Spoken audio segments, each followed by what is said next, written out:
है आज की 10 दमदार ट्रेडिंग कॉल्स जानने का, जहां पर इंट्राडे पर्सपेक्टिव के लिहाज से आप पोजीशंस बनाकर चल सकते हैं। वामाक्षी बताएं कौन सी हैं 10 दमदार ट्रेडिंग आइडियाज। जी बिल्कुल, शुरुआत करते हैं हम क्वांटिफाई कैपिटल से। इनकी तरफ से 2 खरीदारी की राय आ रही है। HUL पर उन्होंने खरीदारी की राय दी है। स्टॉप लॉस 2680 के साथ टारगेट प्राइस रखा है 2750।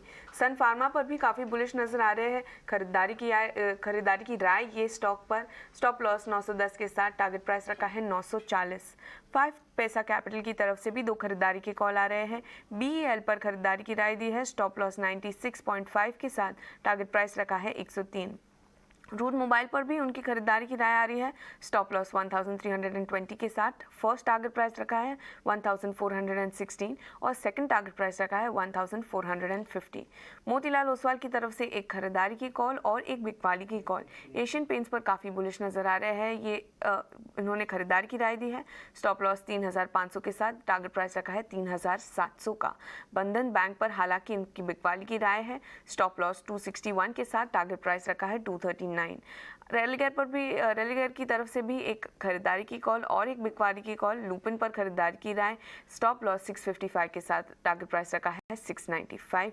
हालांकि MCX पर उनकी बिकवाली की राय आ रही है। स्टॉप लॉस 1200 के साथ टारगेट प्राइस रखा है 1100। और आखिर में निर्मल बैंक की तरफ से हमें 2 खरीदारी की कॉल्स नजर आ रहे हैं।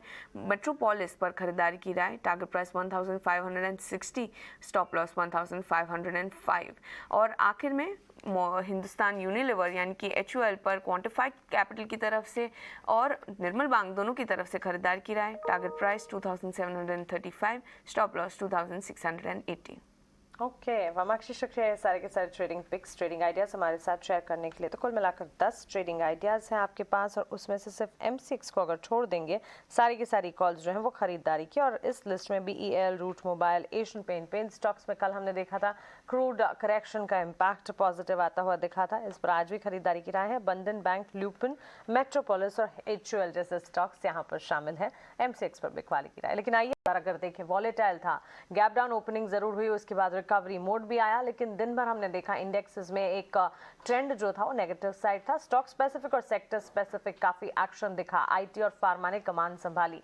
आइए आगे बढ़ते हैं और जानते हैं कि कल के बाजार में कौन से सेक्टर्स थे जहां पर एक्शन था, कौन से स्टॉक्स एक्शन दिखा रहे थे, कहां पर गिरावट हावी हुई।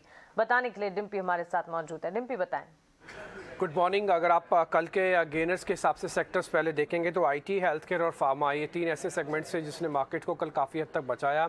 16,800 एक बार को हमने ना केवल वापस बचाया था बल्कि एक बार हरे निशान में भी आ गए थे, लेकिन उसके बाद वापस में 1-1.5 घंटे की सेलिंग रही थी। लेकिन इन 3 सेक्टर्स जो भी आप अपनी स्क्रीन पर देख पा रहे हैं, इसमें किसी तरह का कोई खास बड़ा असर नहीं पड़ा, बल्कि तो पॉजिटिव ही थे। आते हैं लूजर्स में। सरकारी बैंकों का खेमा कल काफ़ी कमज़ोर था। इसके अलावा मेटल्स और ओवरऑल निफ्टी बैंक वो कल काफ़ी कमज़ोर थे। इनका परसेंटेज में करीब 1-1, 1.5% तक का आपको नुकसान दिखा होगा।